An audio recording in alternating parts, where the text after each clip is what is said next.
Something that is built into us and wired into us from even a young age is being first. That's the accolade that we want to hit. It's actually very different in business and marketing. We do not want to be first. We actually want to be second. And there's a very critical reason why, which we're going to get into in today's video. In business and marketing, we have pioneers. We have the people that go out and do something for the very first time. They are carving a brand new path that has not been trodden before. And then of course there's other businesses and other forms of marketing that come after and that follow that. Now, we need pioneers. Those are the people that are coming first. If they succeed in what it is that they are trying to achieve for the very first time, well, they're number one, right? And that is awesome for them if it works. However, it carries a tremendous amount of risk.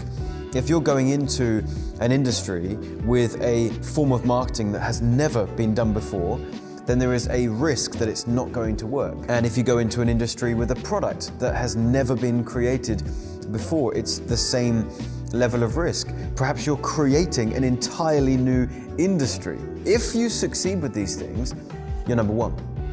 What usually happens is you have that one person who actually succeeded on top of the thousands, tens of thousands, hundreds of thousands of people that tried to succeed with that one thing too and it didn't work.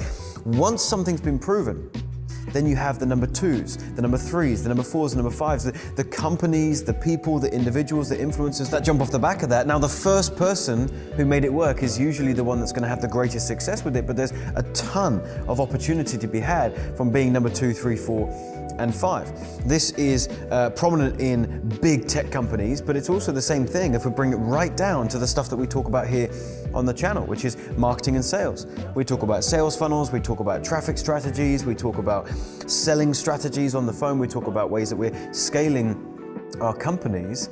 I don't want to be the first person to try a brand new type of sales funnel that is completely different to anything else that has ever been done before, to where it carries a humongous amount of risk that it's perhaps not going to work.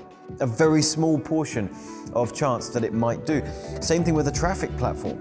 If there's a brand new traffic platform that has emerged and no one has ever run an ad on that platform before, and I would be the very first person, I don't want to be that first person. I'd rather be number 2. I'd rather wait until the number one or some number ones have tried first, proven that it is a worthy model and that it's working well for getting traffic. Now I can jump off the back of that as well. I'm very happy being a number 2 and letting someone else carve a path, wait for the number 1 to succeed, and then we can jump on the back of that. Now there's a very important balancing act that we've got to be doing here too, because we don't want to be number 17, 18, 19 or 20. We're going to be too far down the other way. When there is a new form of marketing, and I'm going to just use marketing as the example right now. When there's a brand new form of marketing, the very first time someone tries it and it works, then we have some other people that try it too. It is now working very well. It's not saturated, there's not too many people doing it, it's going to be very, very effective. The more time that passes, the more people that start to do it as well, the less effective it's going to become. So we want to wait until someone has achieved the result, the number 1, then we jump on at that critical moment where something's been proven, but it's still ample amounts of opportunity with it as well. Like webinars, for example. You know, the first person that decided to try doing a webinar online to generate sales, that wasn't me. I wasn't the first person to invent a webinar, and I have no interest in inventing something like that, but I jumped on it pretty quickly and we had some tremendous success with it, and we're actually in a period of time now where webinars still work very, very well. We are still in that phase. They're not going to work forever. They're going to die off at some point, but right now they still work. We've done $25 million in sales using webinar funnels. What you want to be very conscious of and very careful of is not jumping on something too late. And I've had these moments as well, when there is a brand new platform that has started to take off and I have sidelined it for way too long. I'll give you a very real example. TikTok. When TikTok first emerged, I ignored it for a very long time. We had the pioneers, we had the number 1s that went on there first and gave it a shot. Maybe it was a platform that was going to completely crash and burn, or maybe it would absolutely explode. So they took the risk, and it turns out it did explode, and more people were jumping on there. And there was a period of time where TikTok It was incredibly easy to grow. You could post anything about everything and you'd go viral. And I just ignored it. I focused on other areas of marketing, other areas of the business. And then we decided actually this TikTok thing, we should probably take it seriously. We should probably jump on this platform. And we have been growing, we have been building an audience, but it is a substantial slow burn.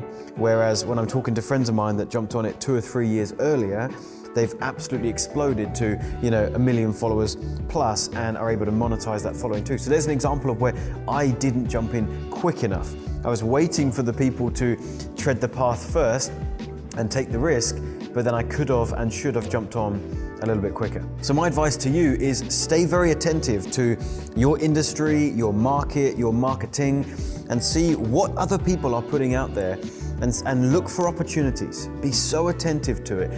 Find things that are seeming new and fresh and not many people are using it yet, but for whatever indication it is that you've received for that, and whatever data you're looking at to get an indication that it's working well, once you find something and it's new enough, jump on it at that point.